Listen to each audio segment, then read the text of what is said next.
Welcome back to another episode of Innovators of Health. Today here we are with Dr. Mark Lewis and my co-host, Dr. Rahul Desai. Our guest today, Dr. Lewis, he's a board-certified foot surgeon and podiatrist who has been in practice for over 25 years. Dr. Lewis is in private practice and owns and directs Northwest Foot and Ankle Center in Seattle region, with clinic locations in Redmond, Renton, and I'm going to butcher this last one, Doctor.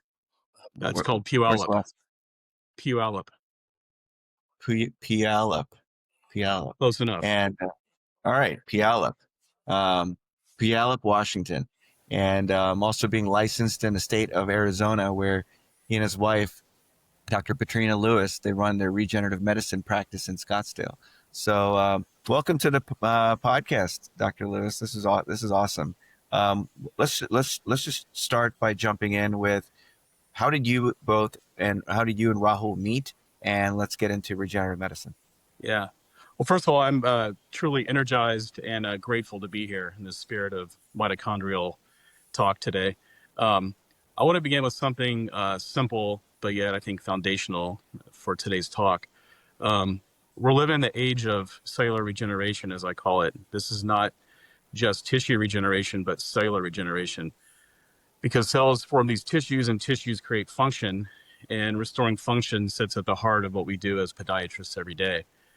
So as clinicians, we go to conferences, we see new innovations, we feel this spark of inspiration and motivation, and start asking ourselves questions: how do I get this new device? And sometimes we stop at that device itself and we focus on the equipment rather than maybe its deeper implications. And that's some of the things I think we should talk about today. So how does this device affect cellular metabolism? How does this change tissue resilience and recovery? And how does this help patients get better, faster, with fewer invasive approaches? So I contend that devices like RedVive aren't just cool new gadgets. They represent a new entry point into deeper, I would say more scientifically grounded model of medicine. When I was thinking about today, I thought about, 1985 is the year I graduated from high school. And I'm like, this is not 1985. This is 2025. And I think the era of steroids and surgical default pathways as our first options are behind us. And that's why I declare this the age of cellular regeneration. And I'll say this: I think the train's leaving the station.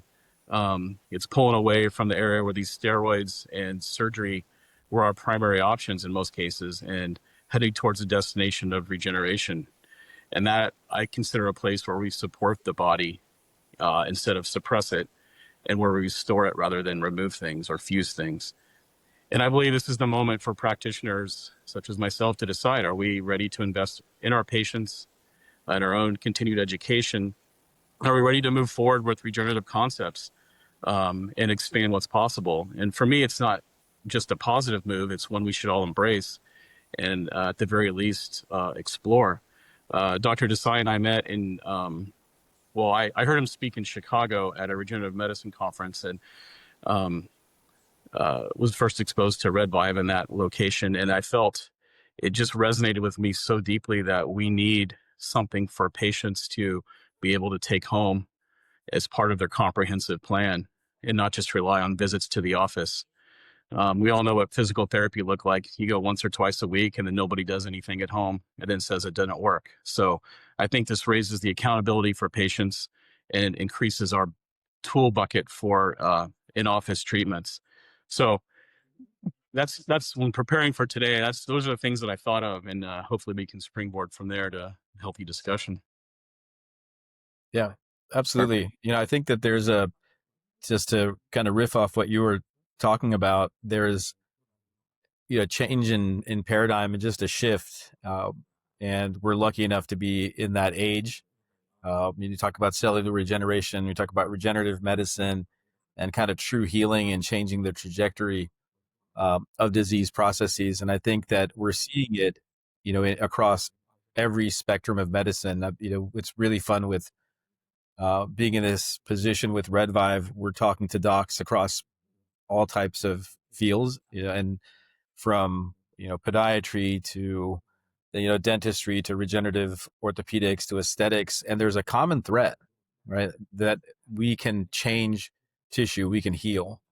And when I went to school, in med school, and even in my radiology training and everything, it was a lot of band-aids, like management and Yes. bring up symptoms and, oftentimes getting to problems when it's too late and just managing them. Pain management, like that was the kind of the field that I was pegged into. And it's, yeah, we're going to manage it, but you're kind of screwed, right? And then that's what patients are, and then they're still told that today. And it's so exciting that we have an opportunity and those docs that are open-minded. That's why it was so exciting meeting you and Patrina and the whole host of podiatrists in Chicago. That, I mean, it really got me fired up and charged up about the folks that are in that tribe that see this future and are excited about working together on it. And we're blessed enough to have this really powerful tool in photobiomodulation, and it's really poorly understood. And that's our goal here, is to really dive into that. And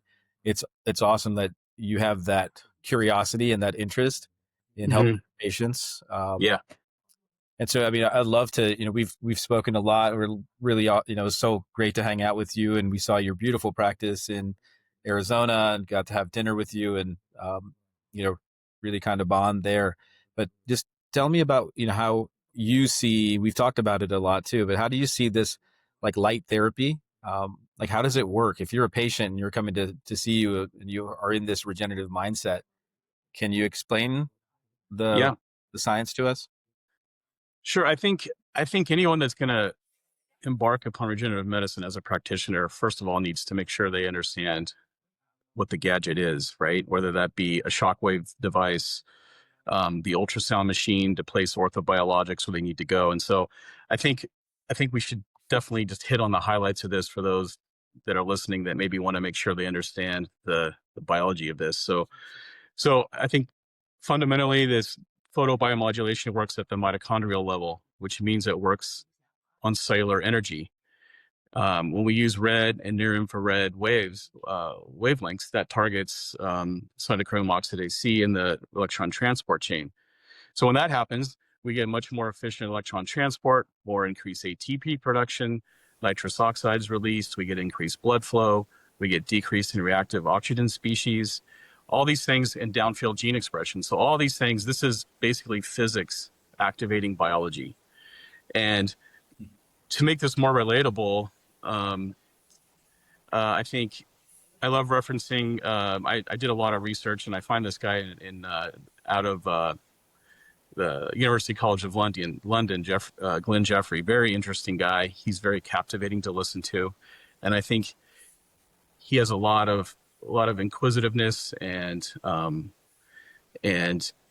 definitely brings a lot of insight to this field. And so I think we were all in 7th grade at one time where we had to take a multiple choice test, and it said, hey, there's only one question you always could get right for sure. And that was the word association between powerhouse of the cell, mitochondria, and ATP production. You can ask patients in the room and they kind of can get that question right still 30 years later. But I never knew what a powerhouse looked like. So that was always an interesting analogy for me. So I like the analogy of a battery. It's nothing earth shattering, but battery is how we should look at this. When the battery's charged, ATP production is strong. The cell has energy. It needs to repair, to maintain, to regenerate. When that battery is drained, that ATP production fails. Cells go into stress and survival states. In chronic inflammation, which is basically the background music of podiatry, long-standing plantar fascial pain, chronic tendinopathies, neuropathy, poor healing, that battery is drained. So that ATP goes down, that ROS goes up, in mitochondria that should become an energy producer, in many cases becomes a source of cellular stress. And so that combination of decreased ATP, increased ROS creates a situation where tissue repair is impaired, collagen remodeling is dysfunctional, pain receptors stay activated, healing becomes slow, incomplete, or stalled. So what red and near infrared light does especially when delivered at correct wavelengths and power densities, which I think is key too. The power that this uses as RedVive is essentially recharging that battery. So we could just use that battery. It's in one of two states. It's doing really well, it's not doing well, or it's getting recharged. And if we can break it down that simply, then I think the powerhouse becomes less confusing as a word association.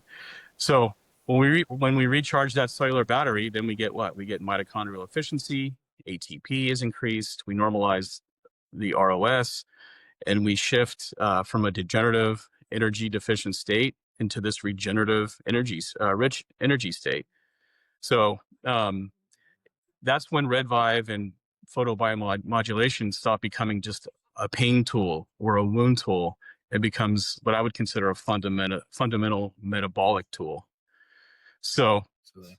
Dr. Desai, I love your thoughts on this because I think we talk about mitochondria as the cell's battery and photobiomodulation as a recharge mechanism. From your perspective, how important is this mitochondrial health when you guys went into the engineering behind RedVive, and how do you see this battery analogy showing up in clinical results? Yeah, I think it's a huge kind of baseline, right? So when you're looking, let's take regenerative medicine as a field. Yeah. We're leveraging tools. We can say all of them are tools, like even platelet-rich plasma or, stem cells or exosomes or all of these different modalities. And we're asking the body to heal itself. We're stimulating it and we're asking it to heal itself. So who's doing the work? We're kind of the hands that are putting the stuff in and allowing, things to happen, but it's the patient. It's their own body. It's their own spirit, their energy that's allowing that to heal. So whatever we can do to support those mechanisms is going to get us better results, right?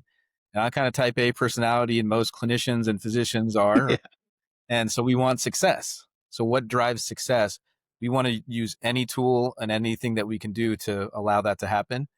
And so that's where, fundamentally we realized, like, even without these, amazing energy, we call it energy-based medicine, right? So we have red light therapy, we have shockwave, we have all these different tools.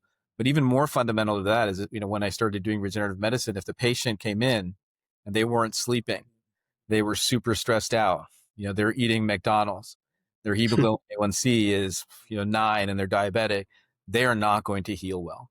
We know that, right? Mm-hmm. We have to support them. And so this, bioenergetics, when we developed what we realized, we have this tool to help those bioenergetics improve. And the thing that was, what you spoke of is this red light therapy, and what's a misnomer out there, red light, near infrared light in this very narrow spectrum is a medicine, right? And that's where RedVive, we really focused on that. We said, we want the right medicine to stimulate the body to heal. And you talked about cytochrome C oxidase.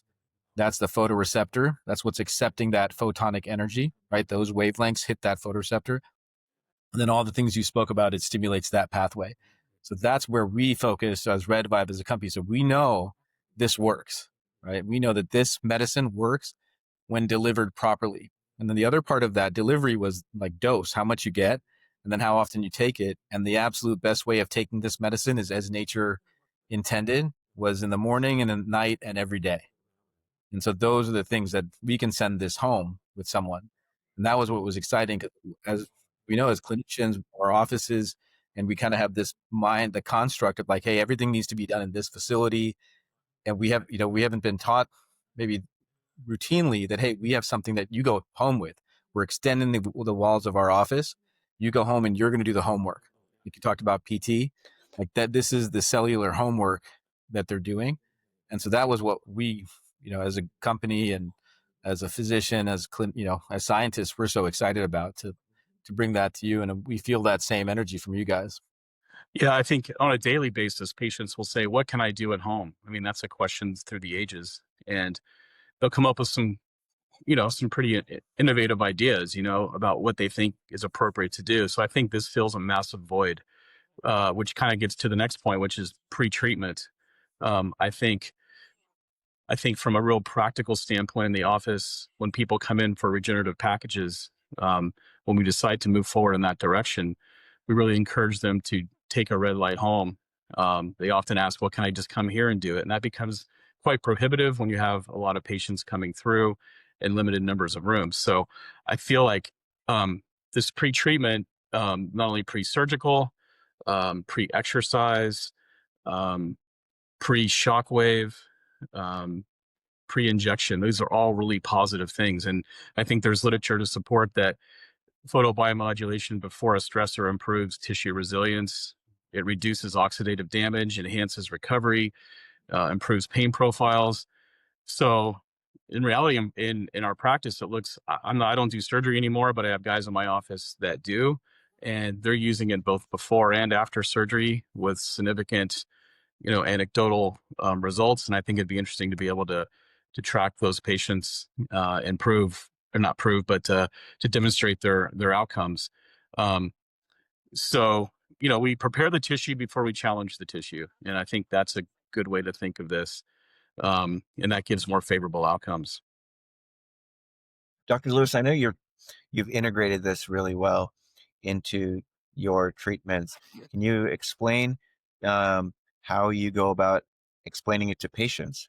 What do you say to patients about this? How do you talk to them about PBM, RedVive, and what this is in a treatment?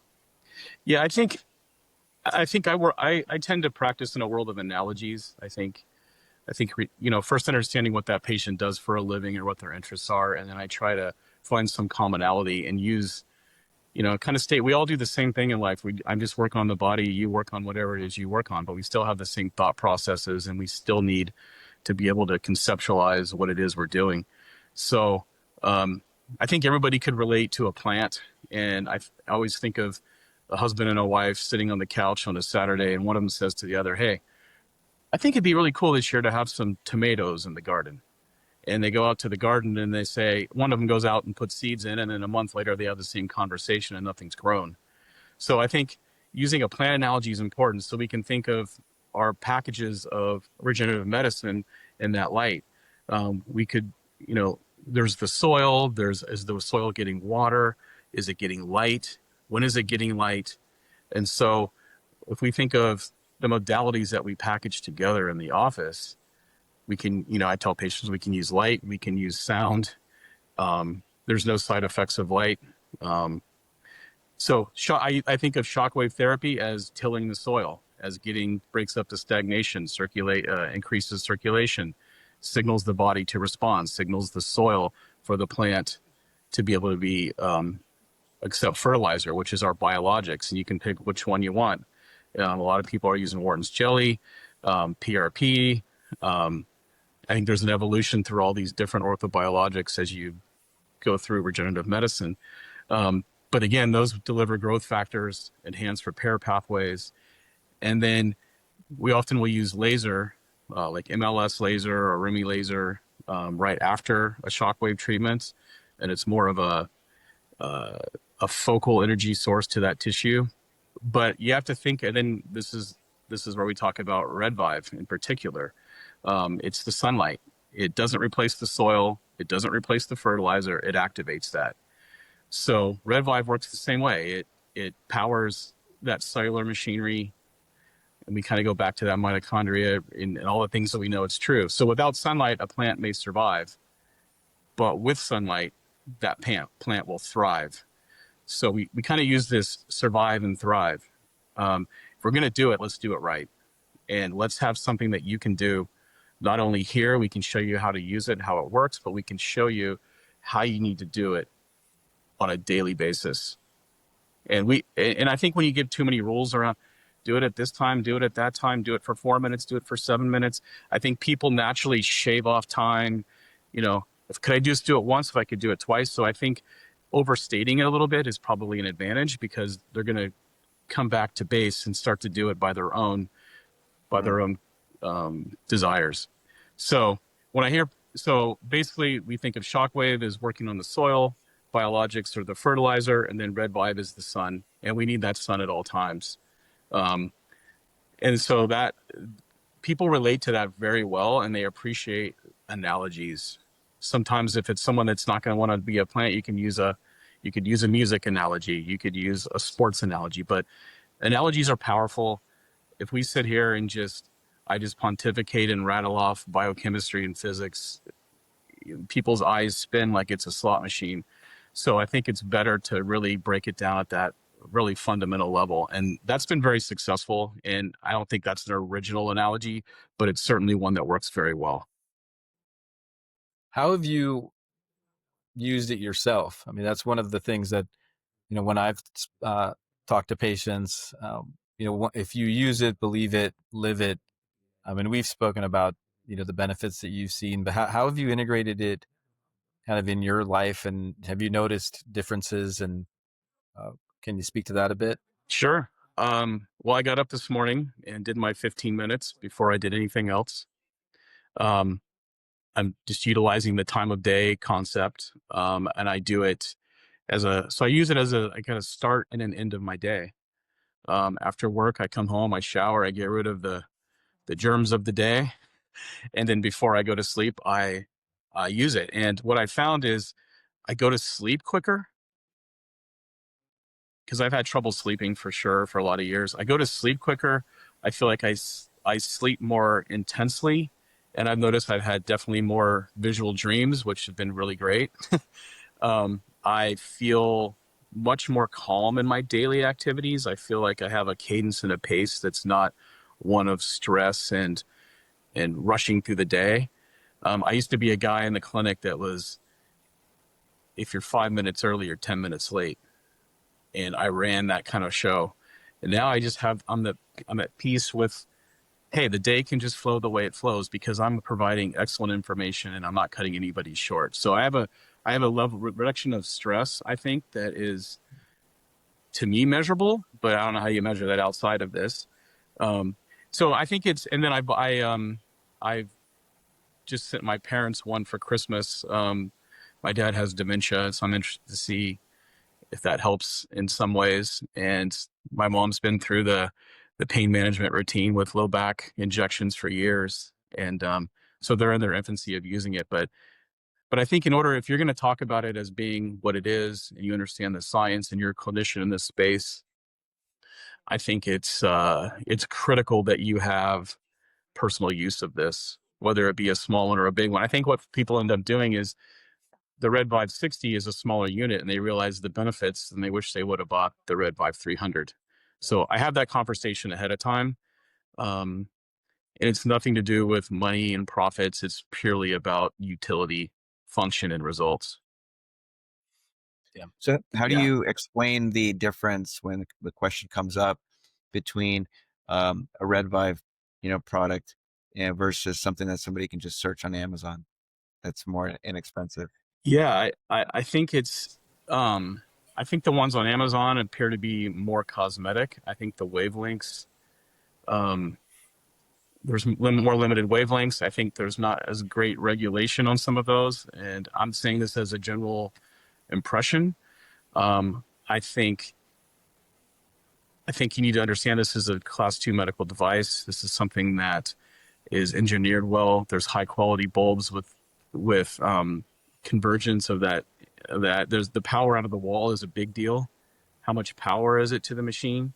And so I think I kind of use the analogy with people. Well, you can go, I'm not going to mention names, but you could go to a discount furniture store and get a beautiful looking end table, and you put your Diet Coke on it, and this condensation from your drink, whittles the table away to nothing, and you've got no surface left. So you can use that kind of stuff, or you can buy quality and you can use quality. And I think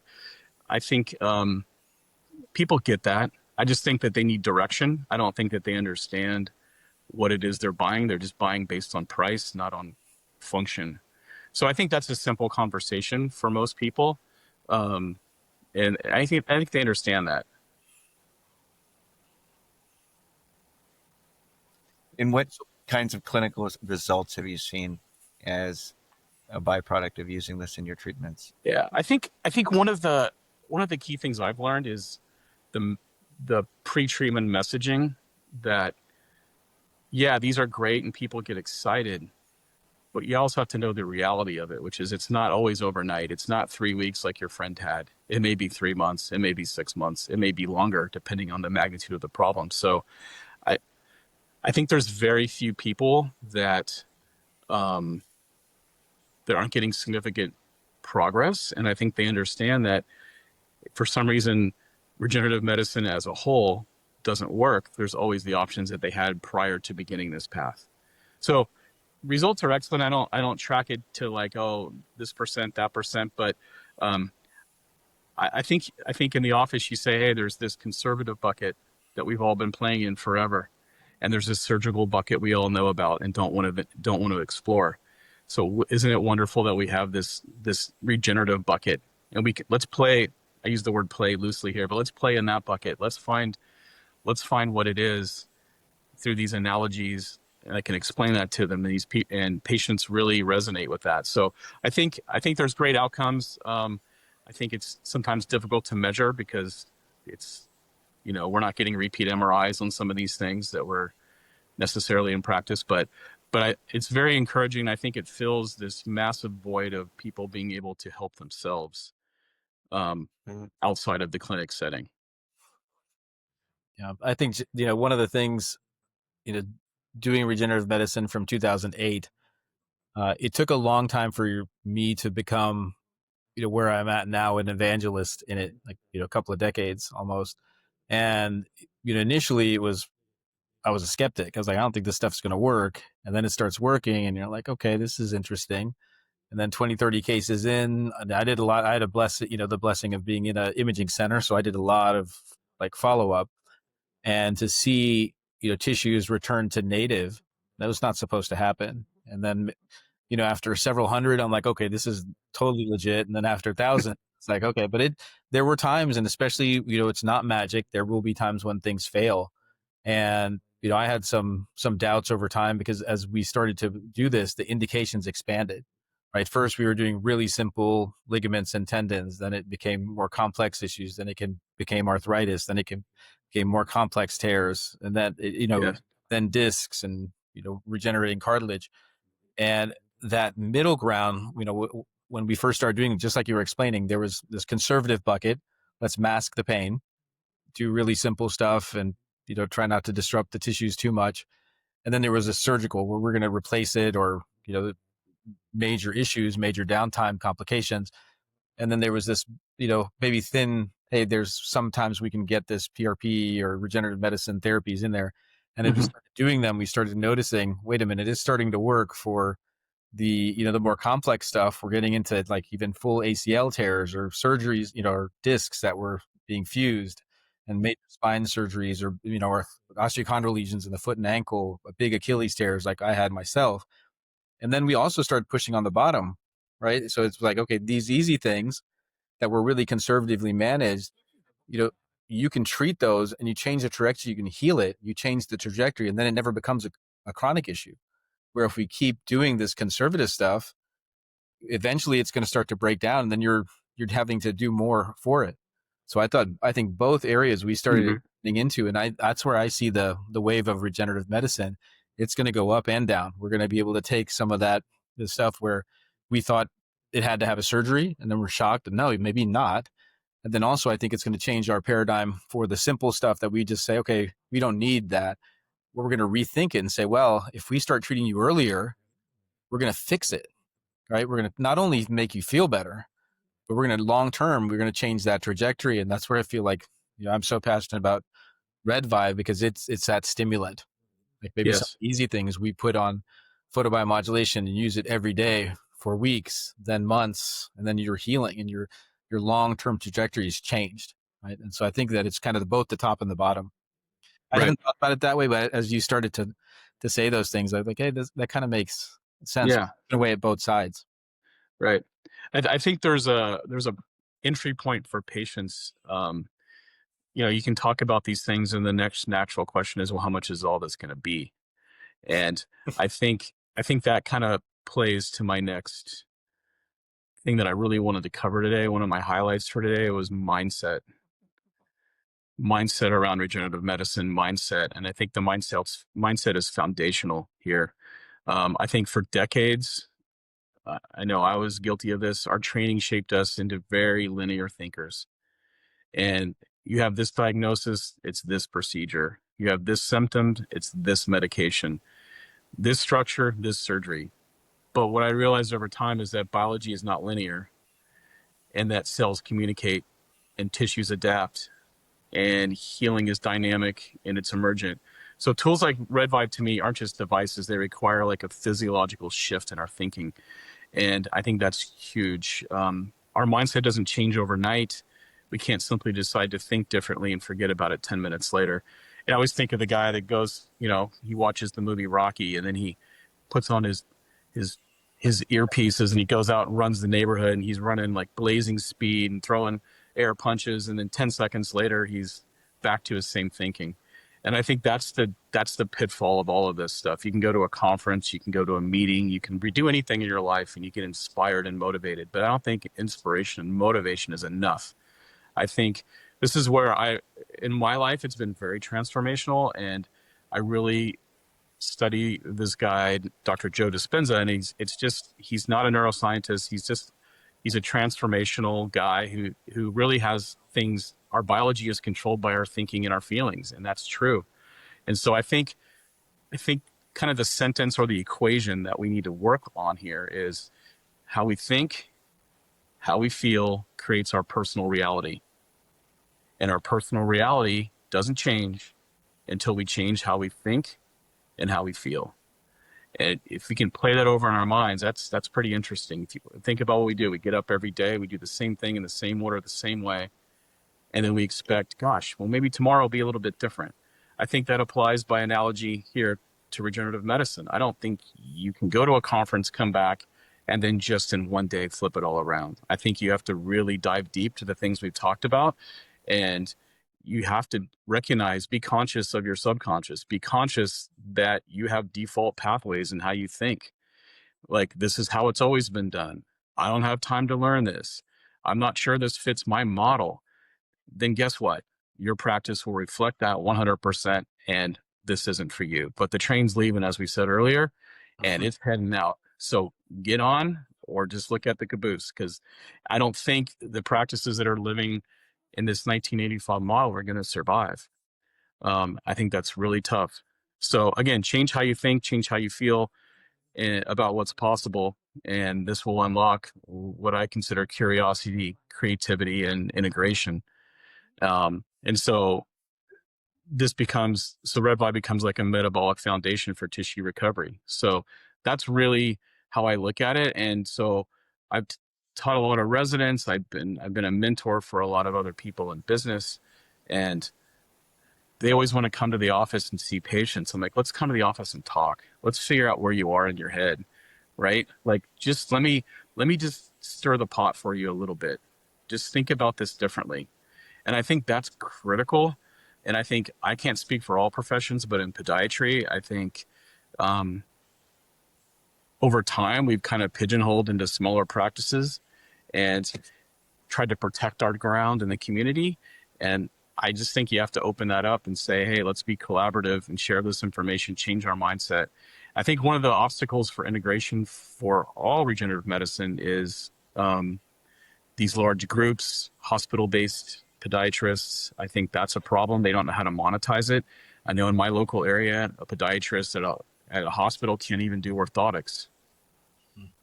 How are you a podiatrist without the ability to do orthotics? They can't monetize it. So everybody gets what? We go back to the old paradigm. We get a steroid, a Spinco insert from Walmart, or a surgery.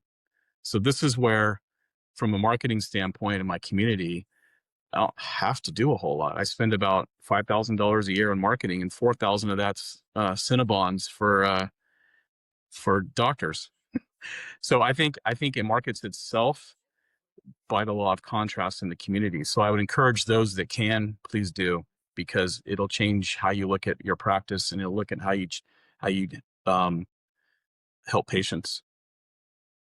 So you have to change your personality before you change your personal reality. You have to change how you think and how you feel. Yeah, no, and I say that because then, Joe Dispenza, he promotes that your personal reality is tied to your personality, and which is all the combination Exactly. of your thoughts, emotions, and your actions, that come with it. And so if I'm a patient, let's pretend I'm a patient today, and I come across this content.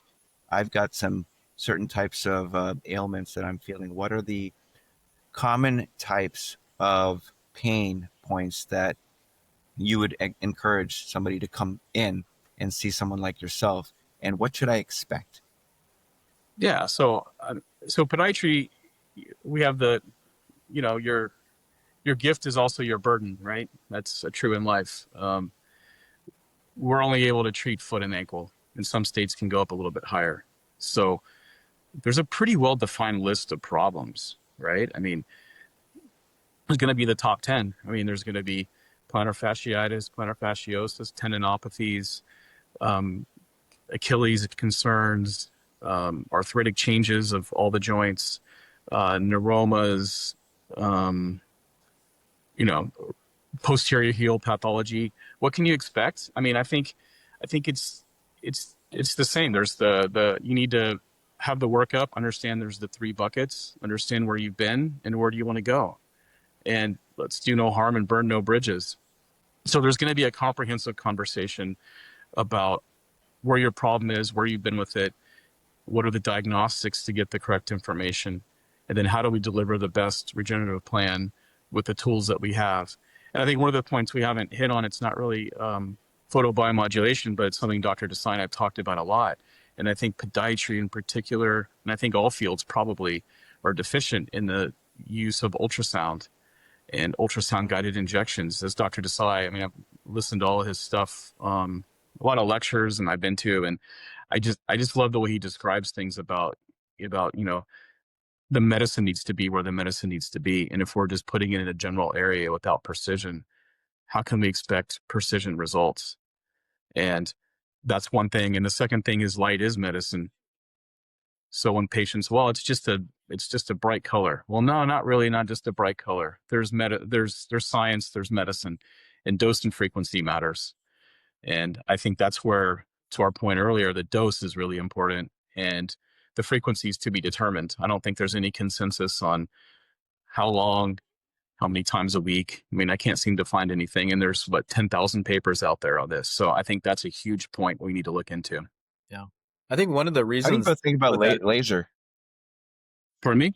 Just no, to both of you guys. I mean, how do you think about lasers versus, something like RedVive? Because that's something that I've heard over and over again. Is when we talk about this, someone will say, "Oh, I use PBM in my clinic. I use laser," and that becomes their default, modality, and they borderline will dismiss, this type of a product that can go home with you. So how do you think about that? The difference between what you use in clinic with laser versus take home? Yeah, I think you look at wavelength, right? MLS lasers 808, 905. You look at RedVive, you're in 630, 650, and then we don't even touch the red light arena. And then I think it's focused with the laser. It's more diffuse with RedVive. You're getting a general area. I think in podiatry, we tend to we got on the gadget train and all got MLS laser, or got lasers and different kinds of lasers, and unknowingly maybe treated it as if it was photobiomodulation. I think there's wavelength differences, there's penetration differences, and there's I would say those are two big differences. Dr. Desai? Yeah, I mean, I think the medicine may be the same, right? So if you're looking at, say, RedVive, you have a couple of wavelengths in the 600s and a couple in the 800s, right? And your whole target is photobiomodulation of cytochrome C oxidase and that whole cascade. And there are laser products that are in the same wavelengths. They're just, collimated. They may be more intense, and a lot of them are in office only, right? They're just not either certified to go home. They could burn. They could have a thermal effect, and they're really expensive, right? And they're operator dependent. So you have the same medicine, but you have a different delivery mechanism, right? It's like an injection versus a pill, right? Or and so I think that the interesting thing is the studies that have been out there there's 10, 12,000 studies.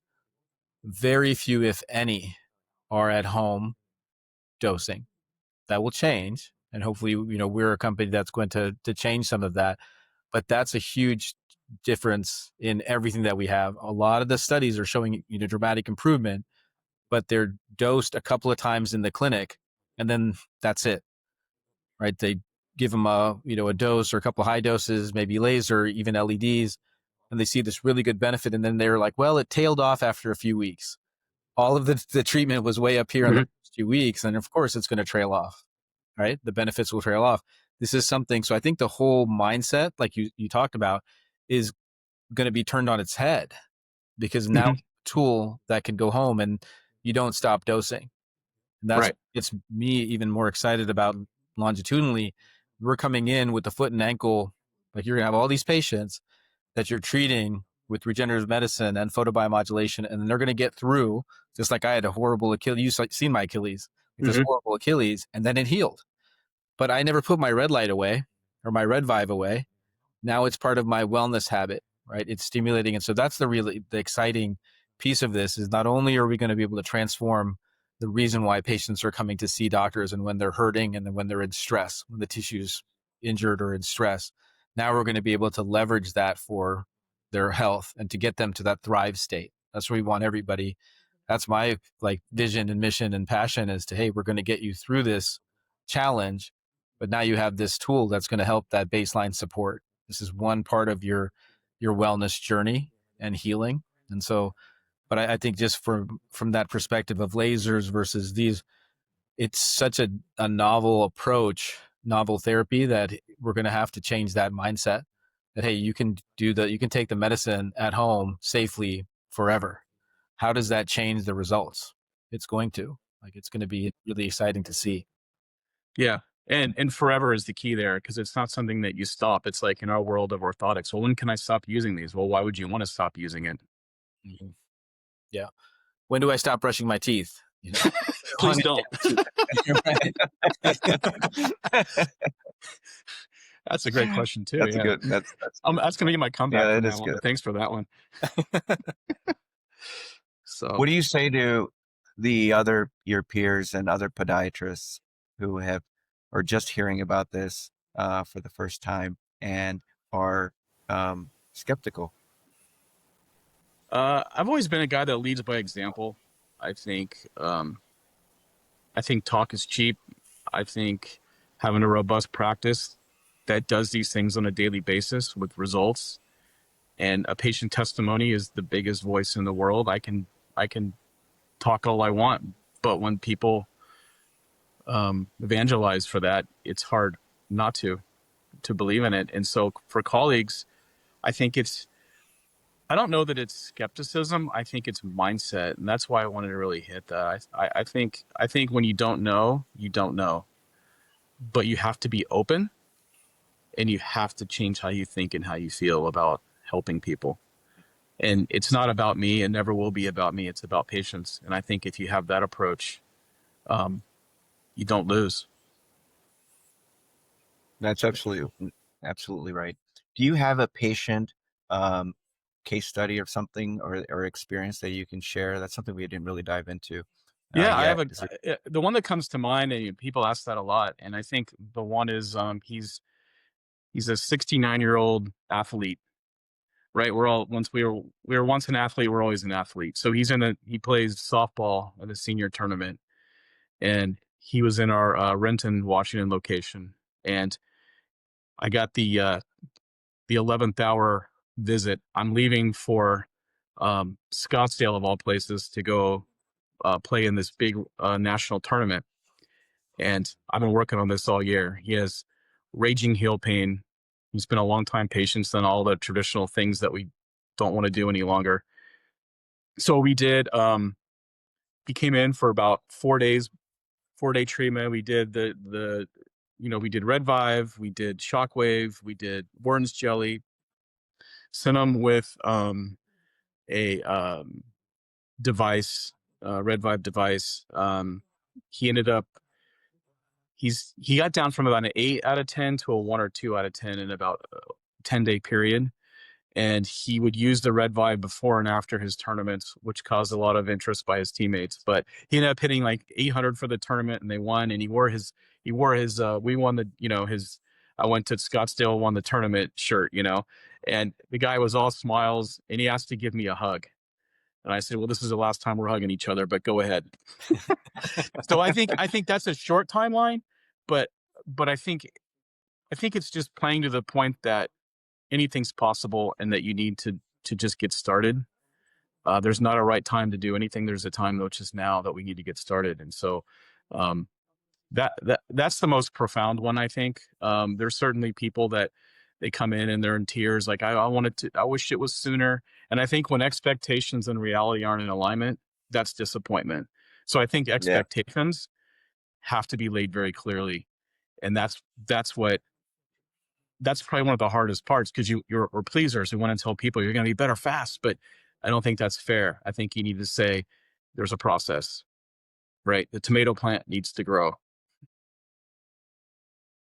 Nice. Yeah. So how do you see the role of RedVive and PBM evolving in podiatry over the next 5-10 years? I think it's gonna catch fire. I think podiatrists need this. I think podiatrists want this. I think there's going to be a subset they're going to want, well, how do I really do it? Because they're more technicians than artists.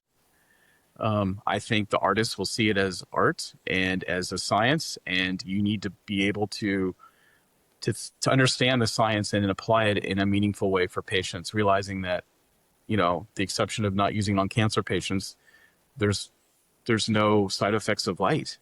I mean, that I'm aware of. So I think it's going to be I think it's, how they do that, I'm not sure. Are they going to, have people go to links and have patients buy them directly? Are they going to provide them in the office? I think the best model is that they're in the office. Just start using it. Don't monetize it. Just use it. Use it for, hey, you're a new patient and you're waiting on me. Here, let's put, RedVive on your foot while you're for 3 or 4 minutes. I think you can get very creative on how you implement it. And I think there's a lot of people are going to be they just, again, want protocols. And I'm not sure that we have those yet. I think you have to use your mind and use your toolbox. But I think it's going to be, I think it's going to catch fire. No, thank you for that. We've seen that the best outcomes are when this is part of a treatment, when it's part of a package, and yes. We've had other podiatrists who have referenced, Dr. Twee actually is the one. She said, she's like, you got to look at it like you're baking a cake. You can't bake a cake without the right ingredients. If the flour and the water are not there, if the oil is not there, you just can't get a cake. And if you want the outcome, you need all of these ingredients. And so therefore you need RedVive to be part of it, because you want the outcome, which is the cake. You just can't have it without it. And I just thought that was a great analogy. Yeah, and I would say together. to podiatry in particular, because that's my field.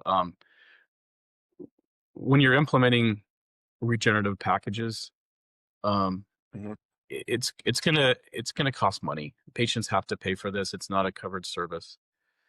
And I think, and Dr. Desai and I talked about this at length, and I think it was great advice from his experience of doing this a really long time, which is it just is part of the package.